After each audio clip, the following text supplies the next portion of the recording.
What's going on, everybody? This is Island Hopper TV, and today we're going to talk about some travel hacks that you can employ or deploy here in 2025 to save money so you can travel further. We're going to talk about everything from accommodation to flights and everything in between, like eating like a local.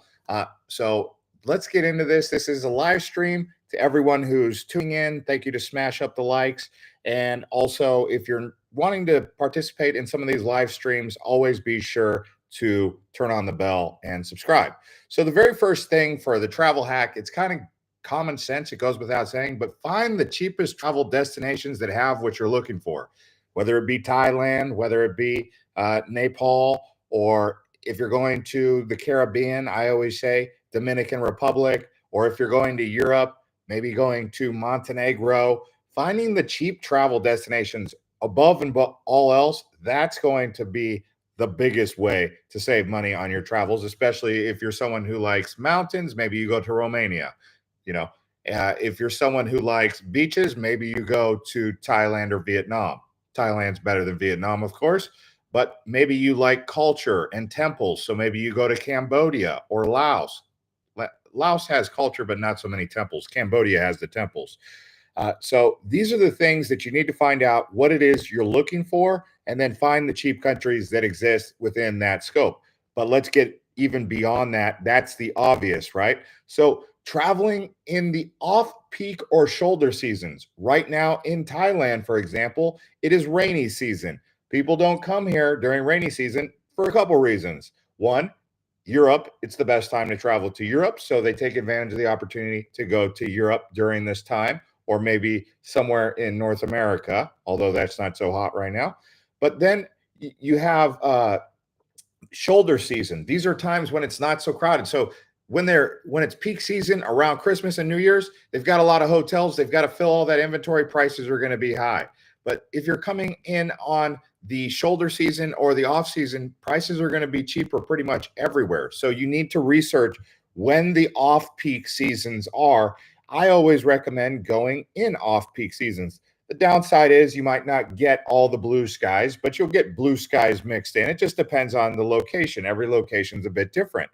Another thing when it comes to flights, uh, you can fly, say, during Tuesday, Wednesday, and maybe Saturday can be cheaper than Fridays and Sundays.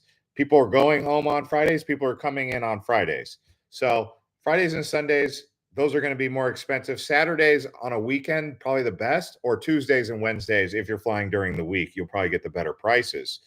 Use flexible flight date tools. I use Google Flights. I use Kayak. Kayak still works for an app. Google Flights still doesn't have an app, but if you're using a desktop, Google Flights might just be the best because they have the most features. You can also use Skyscanner, and that can help you find out where to go. And, you can put in Europe, and it'll tell you the cheapest flights on those days and give you a more detailed outlook on Google Flights. Consider indirect flights. For example, I remember when I was in Stockholm and I wanted to fly back to the United States. Well, I was like, well, I need to go back to Phoenix. If I typed in Stockholm to Phoenix, then I was going to be paying like $3,000 or $4,000. But what I ended up doing was finding the cheapest flight back to Los Angeles or back to the United States, which in this case was Los Angeles. I got that ticket on Norwegian Airlines for $750. What ended up happening after that was I ended up booking the ticket from Los Angeles to Phoenix for $200. But if I would have booked from Stockholm to Phoenix, it was going to be $4,000 if I was just going to use the itinerary or the route that the airlines picked. So that can be really useful, just knowing like, okay, I just need to get from Europe to the United States, because from there, if the cheapest flight, I just need to know the cheapest flight from Europe to the United States. It might be Atlanta, but once I'm in Atlanta, I know I can get cheap flights to Phoenix. You get what I'm saying? Hopefully this is making sense to you guys. And then the next thing you can do, which I don't necessarily do so much, but booking in advance does have its benefits. But people usually put in something like refundable ticket in case they need to change it. Paying that extra money for that flexibility is a workaround. But that's something you can do for popular routes, just kind of booking in that price range, hoping you end up leaving on that advanced date. But you can also set price alerts. People do this. You can set price alerts on Skyscanner, Google Flights, Kayak. So if you really wanted to go to Tokyo from Los Angeles, you could say next time the price goes to X, Y, and Z, let me know, and then you get that route. Okay. Consider budget airlines. Some airlines, like here in Asia, for example, they have Scoot.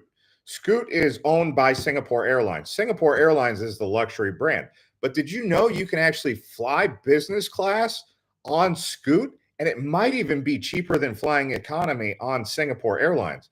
Now, it's not going to be Singapore Airlines quality business class, but what you're going to get is you're going to get a lay flat seat and you might get a meal. Okay. So more leg room, more of a comfortable experience, but you're not going to get the same amenities. I've also experienced this on other airlines. I can't remember the exact name. It was a Japanese carrier, but all they did was they gave a lay flat seat, and that's all I really needed. I didn't need meal or anything like that. I mean, it was a business class flight, but they didn't give me like in-flight meals. It was a 6-hour flight going from Tokyo to Singapore. But I was happy with it because all I really wanted was a lay flat seat. I didn't want to sit for 6 hours, crammed in there, on an economy budget airline. But it didn't come with many perks. It did come with one business class access with a free drink. So there was that. That was from Narita. I wish I remember the name of that airline, but finding cheap business class budget can work. Okay. That's a way to do it.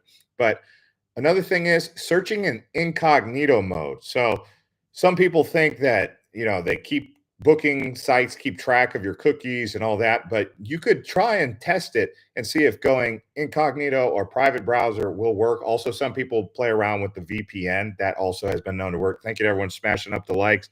I see you all in the comments as we continue to build up this video. By the way, I do have a link to travel coaching. I am now doing travel coaching. I will pin a link down below in the comments and in the description so you guys can book a one-on-one 20 to 30 minute conversation with me. I've done some of these in the past and they've gone pretty well, actually. Yes, Franco, it was Zip Air, actually. That's the name of the airline. It was Zip Air. They didn't.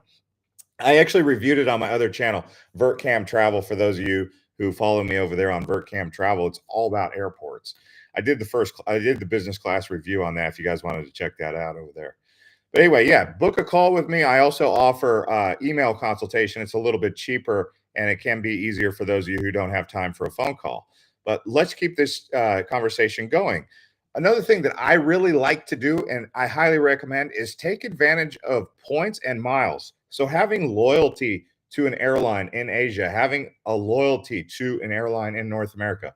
For example, I have loyalty to Singapore Airlines all around Asia because from Singapore, you can get anywhere. It's the flagship carrier. It is a bit expensive, but if you factor in the quality, if you factor in the convenience, being that Singapore is like the main airport in Asia, I've decided to pick the loyalty to them. I'm not saying it's for everyone. You could also pick, I don't know, Malaysia Airlines, Garuda. You could pick Thai Airways. I just found that for me, being that I spent a lot of time in Southeast Asia, Singapore Airlines is best. If I'm in North America, I usually like to go with American Airlines. Believe it or not, I tried Delta, but Delta just doesn't have the routes. United, I guess it's good for some areas, but I've also tried to build with them, and still American Airlines is the best one. The other way to get points and build points is credit cards. So I have the gold card, I have the platinum card, and I build points with them if you book directly with the airline. You can also use booking sites like eDreams or Kiwi.com and pay for the premium membership. That can work as well. But I found that booking directly with the airline, getting the points, getting the rewards tends to have its benefits. Sometimes just booking the economy for, I don't know, like $800. And then if you check the seat map, you can see that there's a few business class. When you get to the airport, you could say, hey, do you guys have any upgrades available? It's kind of a roll of the dice, but then they'll say, yeah, you can upgrade for 35,000 points. But if you would have booked that directly with the airline for business class, you might have paid 135,000 points.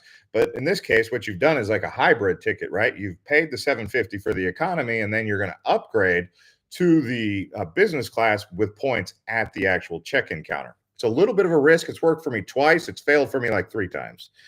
I don't know. It's kind of a roll of the dice. I mean, you have to kind of go into the airport thinking to yourself, well, this might not work. I think it worked one time on Emirates, not Emirates, Etihad. It worked on Etihad out of Abu Dhabi going to India. And then it worked for me in Rio, not Rio, Sao Paulo, going from Sao Paulo to Miami. Those are the only 2 times it really worked out for me. But now let's talk about accommodation. Hostels, excellent for solo travelers and those who are on a tight budget. Uh, Many offer private rooms as well as dorms. So you could stay at a hostel and they have a private room. Not every single room is going to be bunk beds. I mean, when I was in Perth, I remember I stayed for $96 a night. Okay, that's pretty expensive for a hostel. It was bunk beds, but it was only me in there. I mean, but anyone could have checked in and then, it was like a room for 2 or 3, but I ended up getting lucky on that and got it to myself. Just when I sleep, that's when I really want the hostel to myself is when I'm sleeping because I don't know who's gonna snore, fart, or do anything like that, right? Airbnb vacation rentals, oftentimes they can be cheaper than hotels in some areas, especially for longer term stays. Usually, if you're going one day at a time, you're going to end up paying the cleaning fee and then some other fee, and it's just not good. But if you're staying for like 5 to 7 days, it can actually be good to do an Airbnb or a vacation rental. Now, some people they use this new app about couch surfing. You can stay free with locals. I'm not a big fan of that. I wouldn't personally do that. But if you're just starting out, I'm not. No, look, do what you got to do, right? But couch surfing can work. Some people even do house sitting. That's a bit better, right? Where you do a little bit of chores around the house, maybe clean the pool. I don't know what they would require, but house sitting is an option. You may look into that online. But again, this is something you can save money booking in advance, booking on the shoulder season, non peak season, best value accommodations. They typically sell out quickly, like around Christmas or New Year's. You want to book those out ahead of time because if you wait till the last minute to do a New Year's booking in Dubai or Bangkok or Tokyo, you might be paying a lot more. Okay. So if you plan to go anywhere for the holiday, you're probably going to want to book those in advance for sure. That's the only time I would recommend booking in advance, especially New Year's, or just don't travel around them because the airports are absolutely mayhem, right? Another thing you can do, which I don't typically do, but that's stay outside the city center. Accommodations just a few blocks or short public transport right away from the main area can save you money. I do this in Singapore, actually. I stay in Marine Parade, not in the central business area because it's more expensive in the central business area. I actually prefer Jude Chit and the Marine Parade area. They call it Kalong Katong, East Coast, if so, by some may call it that. That's a nice way to save some money. I stay at like I don't know some of the hotels around there. They got an ibis. It's just good. I actually prefer staying outside the city. Sometimes I stay in Novena in Singapore, but Singapore is a really expensive city. I use that as an example. If you're going to Tokyo, you could, if you wanted to stay in Shinjuku, which is where Kabukicho is, that's going to be expensive. But maybe you could stay somewhere on the outside of Shinjuku, like Harajuku or something like that. You get the idea. There's some cities are just so expensive. You're going to probably want to stay slightly out of the city center. Look for free breakfast. This is a way to save money. I mean, just a little scroll down, maybe even laundry on site, you know, in places like Switzerland or in places like Singapore. Singapore laundry is like $8 to $10 for just the wash and then another $8 to $10 for the dry, I mean, it's like $20 just to do a load of laundry yourself. That doesn't even count if you were to pay someone. In Bangkok, for example, it used to be 200 to 300 baht. Some places would charge 50 to 80 baht in Samui to do laundry. Well, those prices are going up so fast nowadays. But I mean, 50 to 80 baht is like $2 per kilo. But every place is going to be a bit different. No, negotiate hotel prices. Sometimes you can go in there and say, "Oh, I was just checking out this hotel, wanted to see I saw it online. I just wanted to come here and see what it looked like, seeing if you had any deals available. Sometimes you can negotiate with the front desk. That's something that people do from time to time. Now, when it comes to saving money on food, eat like a local. Okay, I'll give you an example how this works out in Singapore, for example. I was just been spending quite a bit of time in Singapore, actually. You eat at any of the hawkers, you can find meals like chicken and rice, Hainanese rice, or lasca, or something like this, a wonton noodle for like $3 to $5 per meal, sometimes even cheaper than that. But if you just go to the mall or you go to any of these other places, you'll be paying $15 to $20 per meal.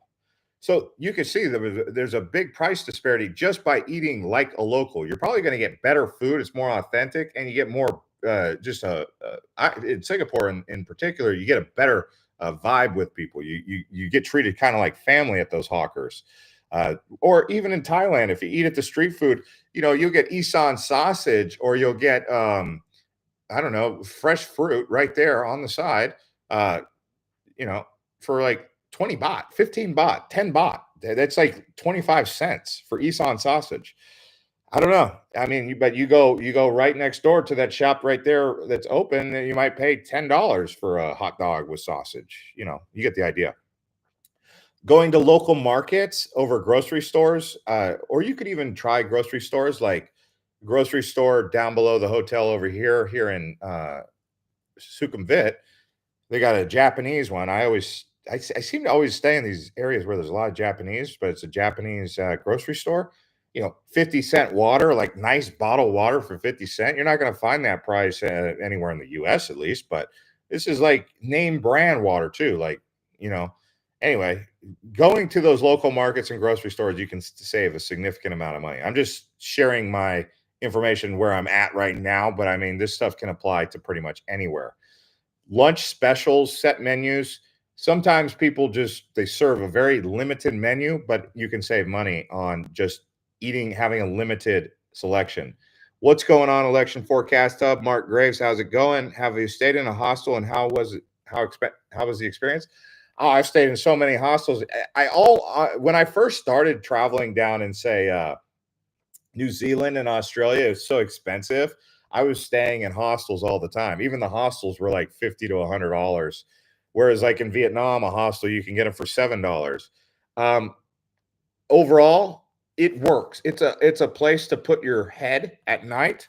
But if you're one of those types of people who likes to just relax in the room and just chill at night, um, I don't know about that. Because there's going to be people coming in and out. They're going to be yelling. Some are going to be drunk. They're going to be snoring. They're going to be stinky feet. I mean, it can work. It can work, but don't expect to like just chill in your bunk in your hostel room if there's 15 people in there. It's going to be pure chaos. Some people have to go to bed drunk just to sleep because it's so much chaos in there. Um, Franco says, I will stay in Sentosa Island in Singapore. Hope it works. Yeah, Sentosa is very expensive, though. Very expensive. It's one of the most expensive places in Singapore, but it should be all right. They got the W Hotel over there if you like that. Now, I would say with the restaurants, final thing is try to avoid the tourist traps because some of these restaurants literally try to catch the first timers. It's like the taxi at the airport. Right when you arrive at the airport, what are they trying to do? They're trying to sell you the highest priced taxi. You guys who've seen my VertCam videos, you see what happens to me at the airport. Especially if it's a new place. It doesn't even matter if I've been to that place a few times. I'm not going to sit here and BS. When I get off that flight, man, I just want to get in a taxi and get to the hotel as soon as possible, especially if it's a 6 to 8 hour flight. That includes time at the airport plus 6 to 8 hours plus going through immigration, all that. And I just pay that extra $10 to $15. And I think they know that about most people. But you guys watch my VertCam videos, you guys always comment and you're like, oh, that should not have been that price. Like one that people always comment on is the one time I landed in Panama City in Panama. And the guy, I wanted to take the train into the city, and the guy told me it wasn't working. Everyone's like, he lied to you and he overcharged you. And he was a nice guy to me, aside from the fact that he lied to me about that. But I mean, when we were in the car, he was fine. But they price gouge. I mean, that's how they do tourists. They look at you as dollar signs, especially the more popular the place. People are jaded. They don't look at you as a human anymore. You're just a dollar sign, really. So someone says, uh, Bring reusable water bottle. Oh yeah, you can do reusable water bottles. The problem with that is they get confiscated at the airport for who knows what reasons.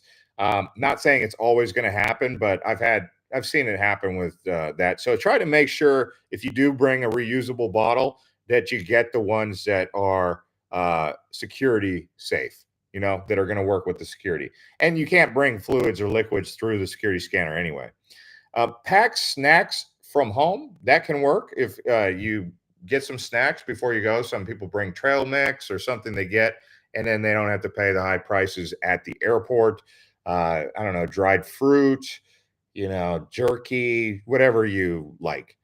Now, when it comes to drinking alcohol, limit the alcohol consumption because that can add up quickly. But some flights do give free alcohol.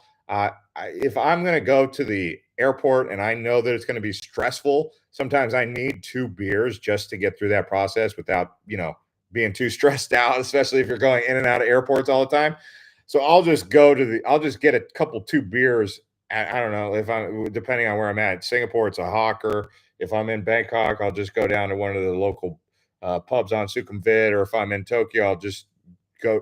I don't know. You could even go to the convenience store downstairs, get the 2 beers, and then once you're in the airport, if you got one of those American Express cards, you go to the lounge. So you're going to have 2 beers, 3 beers if you need 3 beers, and then you just wait. You got at least enough to get you through the immigration processing, right?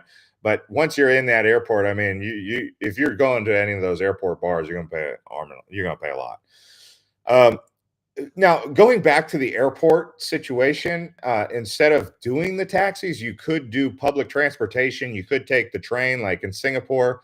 They have the train that'll take you from Changi all the way to the CBD or anywhere you're going, really. There is a downside to that. It can take a long time. Sometimes you have to switch trains, like at Changi, you have to switch the green line once or twice, and then you might have to get on the red line, and then it might not drop you off exactly. It could take an hour and 15 minutes. Buses can be a bit slow as well. The one that stands out to me was in Dublin. I remember, just wanting to save money. Also, same thing in Iceland. That was actually a case where this really worked out on a bus was Iceland. I arrived in Keflavik, or whatever you call it, Reykjavik's airport. And then I took the bus. They crammed us in there kind of like sardines, and you had to wait for everyone to load. But I mean, to take a taxi from the airport to Reykjavik, oh, that is through the roof. Might even be better off just getting a rental car in Iceland, really. Just because taxis, especially during like peak season, oh my gosh. But walk everywhere if possible. One of the things that I've been doing in Singapore in particular, again, just using recent memory, I now ride bikes. Like, walking's cool and all, but you can go a lot further, a lot faster on a bike. And I use these like these ride share, not the ride share apps, but the apps like Easy Wheel or Any Wheel. I just use those. I pay like $2 for a bike for like 2 hours. You just got to make sure you park it back where you found it on where the barcode is. $2 for like an hour or two with a bike. You could also get those scooters. That's a great way to get around. I mean, for cheap. So in Singapore, using the train, using the metro, and then using the bikes, and yeah, this can work in many cities, assuming they have that. In Bangkok, for example, they did just introduce Any Wheel, but Bangkok's not really a bike friendly city because the sidewalks are crazy, and like driving down the road on a bike. And trust me, I've tried it a few times. I mean, it's just like the drivers. I literally almost got clipped one time. The guy came so close, I was like, I actually wigged out and like started wobbling. I almost felt like I was going to wreck and he's going to run over my foot. It was that scary. So, not every city's cut out for bikes or those bird scooters. But ride sharing apps, knowing the ride sharing apps, and then if there's competition, for example, in Bangkok, you've got Grab and Bolt, no Ubers, okay, but in Bali, you've got Gojek, and I think you've got Grab or Bolt. Kind of knowing the competition and then seeing which one's better. But Grab pretty much in Southeast Asia, Uber in Europe and the US. Just checking to see what's the rideshare app, or you could say, is Uber available here, or is it, just if it's Asia, pretty much bank on Bolt or Gojek or Grab. Um, Overnight trains and buses, this can be an efficient way to get from one place to another without having to take the plane. For example, Bangkok to Chiang Mai, you could do a sleeper bus VIP, leaves at 10 p.m., arrives at 8 p.m. or 8 a.m. So you're pretty much sleeping through that whole ride. I mean, if it's 8 a.m., you're all rested up from the night before. You're not going to sleep on that 10-hour journey, are you? You get what I'm saying? This I've done going from Bangkok to Koh Tao. They used to have the route where you go from Bangkok at like 10 o'clock at night, and then you'd arrive at Champon, and then and you would arrive at 5 in the morning, and then you would take the 6 o'clock ferry to Koh Tao or Koh Phangan or Koh Samui. You know, it just depends. But overnight buses or trains, they got the new sleeper train that goes up to Chiang Mai. Actually, I think they got the sleeper train that'll take you all the way down to nearby Surat Thani, which is nearby Phuket.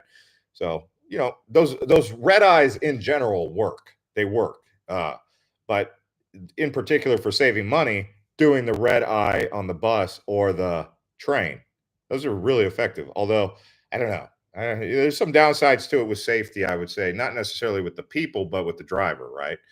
Hopefully, he's been taking care of himself throughout the day so he doesn't get tired at the wheel, right? You know what I'm saying? I mean, there's something like that you'd consider. I mean, it's slim chances anything could go wrong, but it could. Thank you to everyone who's smashing up the likes. If you guys keep smashing up the likes, I'll keep going. We've got over a dozen likes now.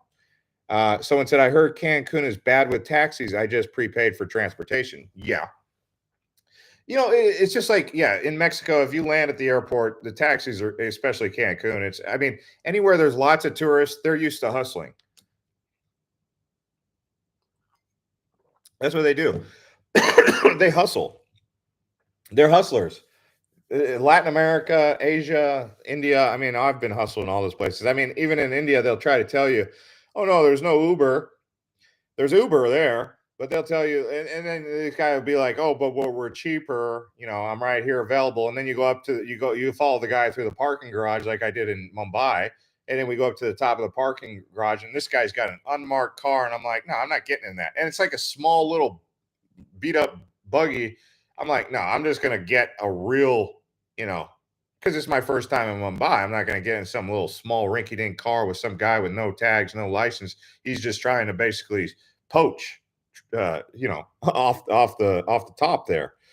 Someone said, "Can you make a video on best places in Malacca, Malaysia?" It's funny. I have the footage for that. I actually have the footage for that. I did like 2 or 3 tours. If you guys follow my other channel, Island Hopper TV Travel Highlights, I did a tour around Malaysia actually. Around Malacca a few times, but I never posted that. I never posted the content. I filmed like 3 videos there, including around the old area, not Georgetown. Georgetown's in Penang, but around Malacca's old Portuguese or Dutch settlement. No, it was the Dutch settlement. But I don't know if there's that much demand for Malacca. That's why I never published it. But let's talk about attractions. How do you save money with that? So knowing what's free there, public gardens, parks, museums. Some places, like in London, it's an expensive city, but they do free museums. Sometimes they do often tip-based tours in some cities, local neighborhoods, or watching these videos. You can do your own tour. We do things to do videos. We sometimes recommend tours. They're always good, but after you watch one of our videos, you know what there is to do. But you can also look for like discounts and passes. For example, if you go to New York, you can get the city pass. I think most cities are now doing a city pass, but find out what the city pass is and what's included in the city pass. If you plan to go to like 3 or more, you might just save a lot of money with the city pass, especially if they include the hop on, hop off bus. Although we're getting a lot of feedback from people who think that hop on, hop off is a scam. And sometimes it can be a really bad deal. Some cities are better with hop on, hop off than others. The time that hop on, hop off can be really bad is if it's in a congested city. New York hop on, hop off bus in Manhattan is just crud because you're going to spend so much time at 12 o'clock in the afternoon just driving so slow through Manhattan. It's like, man, I'd rather not. And it's hot too, like in the middle of summertime. Downtown Manhattan can get quite hot. The sun can be pretty bright. And you're just stuck, just flying on the top of that bus. You'd just be like, I should have just taken the metro, the subway, or a grab. I'm just saying. But then there's some cities that are really good, like I don't know, Oslo, Norway. It's good to take a hop on, hop off bus. Most places in Asia, though, I'm starting to figure out. I mean, I'm personally coming to this, even in Europe. Maybe hop on, hop off bus. It's an option, but in peak season, not necessarily the best. Book tours in advance. That can be good, but then, it can be subject to weather and then non-refundable. I mean, I remember I was in the Bahamas last year. We were going out from Nassau out to the Exima Islands, and then midway through, they had to cancel because the waves were. I mean, this was a really powerful jet boat, but these guys, the staff was not taking their job very serious. And I had just seen on social media a boat capsized in Exima. You just saw what happened in Bahamas. You just saw what happened with, I think, 2 or 3 boats in like the last few months have capsized in Bali. When you see white caps out there, if you're doing a tour, if you know the ocean's going to be choppy, you best not go out, or make sure that before you even go out, you say specifically to that tour guide, show me your life jackets. Really. That's just something I'm going to say right now, because some of these tours, they get so cocky, they go day in, day out. They're like, they don't take the life jacket thing serious. And then you say, hey, you got a life jacket? And they'll be like, you don't need a life jacket. I do this every day. And then, you start seeing waves that are coming up to the side of your boat that are about as tall as your boat. You're like, I don't care what you say. Give me a life jacket. It's part of the regulations. I mean, some of these places, I was in the Navy. I know about white caps. I know about high waves. Really, seriously.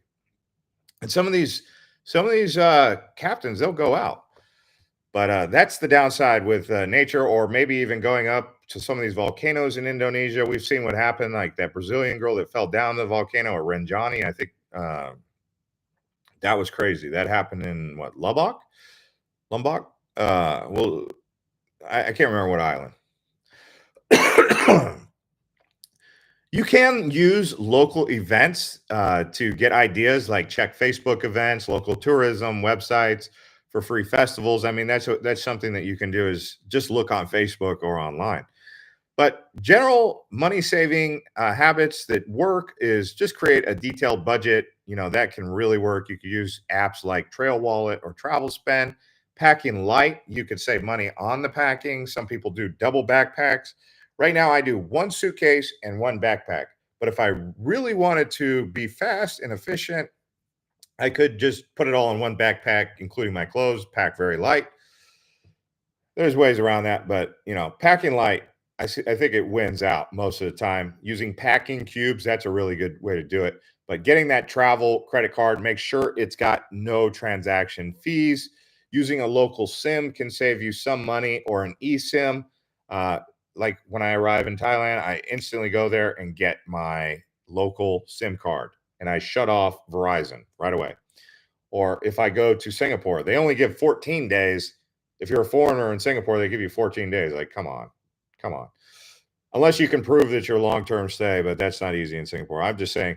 And then Malaysia, they don't even know what an eSIM is yet. Apparently, I don't know, but that's just some of the recent things I've seen. People are always trying to bring like $4,000 or $5,000, and then they exchange it. I just use the ATMs and I hit do not accept the conversion rate on that ATM. So if you accept the conversion rate, what it does is it takes the ATM's conversion rate instead of the actual national conversion rate. So you could save $10 to $15, but it's a trick question. You think, yeah, okay. It's like, do you accept the fee of $3 for this transaction? Do you accept the conversion rate? So you say yes to the $3 for the transaction fee, but you say no to the conversion rate for that ATM. You get what I'm saying? All right. Now, you could also split costs by traveling with friends. That goes without saying, but that can help with taxis. Or like I did a tour down in South Thailand last year. I went out to one of the islands way deep south. It was, and I was going to go out there. I was going to pay a boat to just take me, but I saw that there was a family of five right there, and they were also trying to do the same thing. I said, "Hey, let's split the bill." So we split the bill because I found someone else who was trying to go. Same thing can happen with taxis. Again, it happens. Sometimes it doesn't happen, but peak season, you might have more luck. Getting travel insurance can be a good thing. It can save you a lot of money in a lot of cases with medical issues or even lost luggage or emergencies. I use Alliance. I mean, I should probably get a affiliate link and show the one that I use, but other people use Safety Wing, I think it's called. Learn basic phrases of the local language. That can save you money just by speaking a little bit. Like in Thailand, just saying "cop," yes, cop, no cop, cop kun cop, sawadee cop. Just a little bit of that. They'll be a little bit more gentle on you than if you're like, "Hi, how are you?" You know what I'm saying? Or in Mexico, you could be "Cuánto cuesto?" How much? Or "Hola, señor." "Hola, señorita." Just a little bit like that kind of can work. But don't be afraid to haggle. A lot of these countries is part of the culture to haggle. Like in Turkey, in Egypt, haggling is the name of the game, even in India. Whereas in Japan, no haggling. When in Rome, do as Romans do. So some places you can haggle, some places you can't haggle. Just take that in consideration. With the tuk-tuks in Bangkok, haggle. They'll say 300. You say, oh, I got 200. Oh, okay, okay. Stuff like that. Anyways, guys, let me know if you have any questions. This has been a good one. We did a lot of information. Someone said, have you played cheap golf in Asia? Hua Hin's a great place for cheap golf. There's also cheap golf in Kuala Lumpur. Singapore doesn't really have cheap golf. Vietnam has some cheap golf. I need to play more golf. I want to play more golf in Hua Hin, actually. Someone said, top 5 most interesting cities in Europe. Great. I might do a video about that here. Top 5 most interesting cities right now that I would say that are not overrun by tourists in Europe. Ah, man. Well, Prague. Prague is overrun by tourists most of the time, but it's interesting. Budapest is very interesting. I don't know if you've ever been to Budapest, but for me, that was an interesting one that I hadn't been to, and I was like, that's kind of cool. Budapest is cool. Like I said, Prague. Um, I thought Stockholm. I'm trying to give you ones that you might not be thinking about, but Stockholm, I would say, was pretty nice. Any time of the year, I'd go to Stockholm, even in the cold season. It's got a vibe in the cold season. It's got a vibe in the summer, but summer's probably best because there's lots of islands around Stockholm. I like Stockholm. Uh, as far as Scandinavia goes, I also kind of like Helsinki. Also is all right. I like Tallinn, Estonia. I know this is more than 5 now, but let's see. I also like Krakow in Poland. That was pretty good. I went to Riga and I went to what's that one in Lithuania? Riga, Vilnius? Is that Lithuania or Latvia? I get those two confused. But when I went from Finland. I took a ferry across the Baltic. I arrived in Estonia, in Tallinn. That was good. No immigration processing the whole way because it's all EU or Schengen. And then I went from Tallinn. I took a slow moving train down to the border. I think it was with Latvia. And then I went to Riga. I was like, oh, Riga's all right. I mean, whatever. And I went to Vilnius. That one was kind of cool. And then I took a bus. So all those were buses. And then I took a bus down from Vilnius. This was just two or 3 years ago, right? I went down to Poland, to Warsaw, and then from Warsaw, I started to see some trains. Went down to Krakow, and then I went from Krakow to Prague. So I thought that was an interesting route. It's a little bit different than the West one that I usually do, which is like France, Belgium, blah blah blah, Amsterdam, Germany, Swiss, France, blah. It's all good, but yeah, those are some interesting ones. Croatia, I want to say Zagreb, but no, Zagreb's really not that interesting to me. Monaco is kind of cool. I like Monaco. Nice is kind of cool if you do some of the hikes. The south of France, actually, right now, the south of France is a place that's kind of calling me. I feel like I'm like that close sometimes to just booking a flight to the south of France to like, I don't know, maybe fly into Zurich and then just kind of work my way through the Alps, hang out in the Alps a little bit, cool down a bit, see some beautiful nature in the Alps and like Interlaken, Grindelwald, Zermatt, and all that. And spend like 3 or 5 days in Swiss, and then head over towards Geneva, and then through Lyon, and then down into the south of France. Once you get in there, you got Cannes, Carnes, whatever you want to call it, Cannes Film Fest, that whole area. You could go to Marseille. I skipped Marseille. I've been there in Marseille. Marseille was a cool place for like one day. Say you done it. You could go to Montpellier, but same thing as Marseille. So I just worked my way towards Nice. Cannes, Nice. There's like a bunch of villages in the south of France. You could go to Saint Tropez. That's pretty cool. But Monaco is really cool. And then from Monaco, you go to the Italian Riviera. So you go from the French Riviera to the Italian Riviera. There's a couple cool towns along that Italian Riviera before you get to Genoa. Genoa is cool. Been there. Again, it was a one-night thing, but they got some cool towns around there that you might want to check out. I think it's called like Santa Margherita, but what is it called? There's one really good one. Ah, man, this is the thing with so much travel. It all just starts to. Let me see if I can remember. Not Santa Margherita. Positano? Not Positano. Is it Positano? Positano. When you go to Italy, what's the favorite thing they like to say in Italy? What's the favorite thing they like? Mangiare. No, it's not Positano. Hang on one second. Positano is down on the Amalfi. Amalfi is a whole different coast than the Cinque Terre, but you just saw the videos that we made. We just did Milano and we did Venetian. So we did those two videos here recently, Venice and Milan. That was pretty good. And then, but the one that's over there is, I stayed in La Spezia. That's where I stayed. But they have a town that's really nice. Maybe it's called Portofino. Portofino. I think it's called Portofino. I can't find it though. But check out Portofino. That one's cool. You stay in Portofino, you wake up the next day and you go to the Cinque Terre. I wouldn't stay in the Cinque Terre. I'd actually just do a day trip. I store my luggage in at the train station, and then I go up to I walk around the Cinque Terre, and then I go to the Leaning Tower of Pisa. And then I, store my luggage in Pisa, go say hi to the Leaning Tower. I don't need much time in Pisa. Pisa is not very interesting, but it's cool to see the Leaning Tower and, take one of those pictures. Take the picture at the pizza.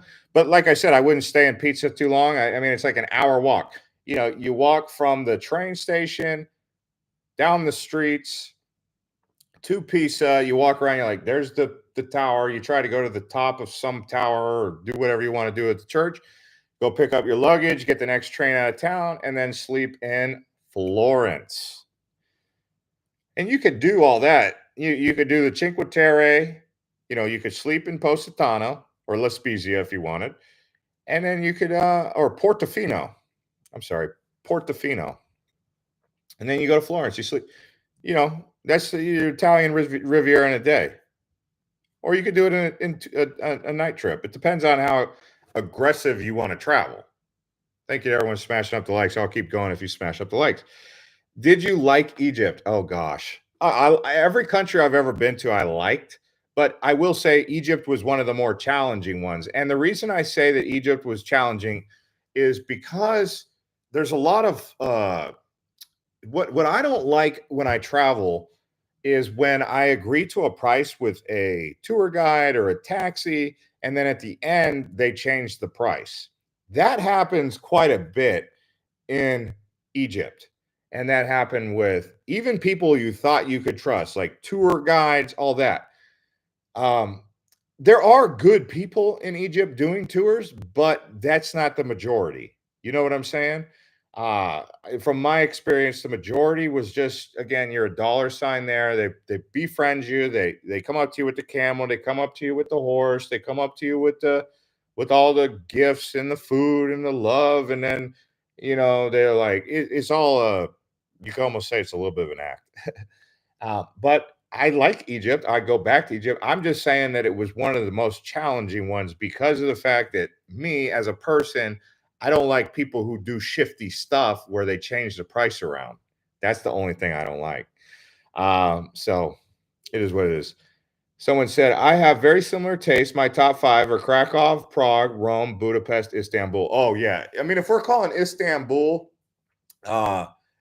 Istanbul Europe, Istanbul's amazing, because they got the Anatolia and then they got the European side. So the European side is where most of the cool stuff is, and then there's a huge city on Anatolia side, which is Asia. It's like where east meets west is what they say, right on the other side of the Bosphorus. But Istanbul, oh my gosh, if you're calling that a European city, yeah, I'm saying that's a is a yeah, it's a European city, I think. I mean, it's totally Middle East because it's in the middle towards the east. Uh, but yeah, Istanbul. That's a heck of a cool city.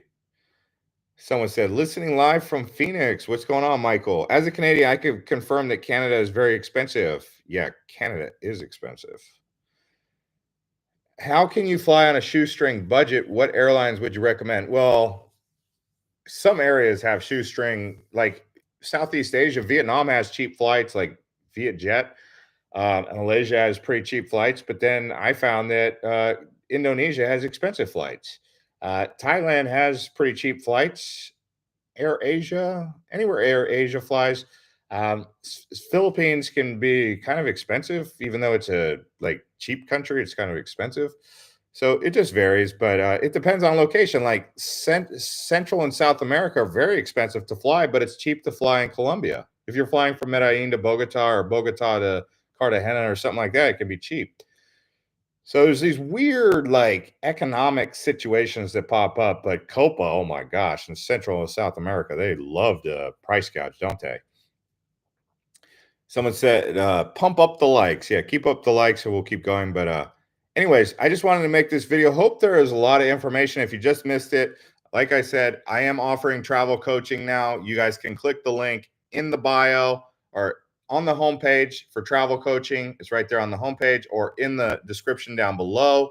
And also the pinned comment. If you guys want to watch this video from the beginning, you can.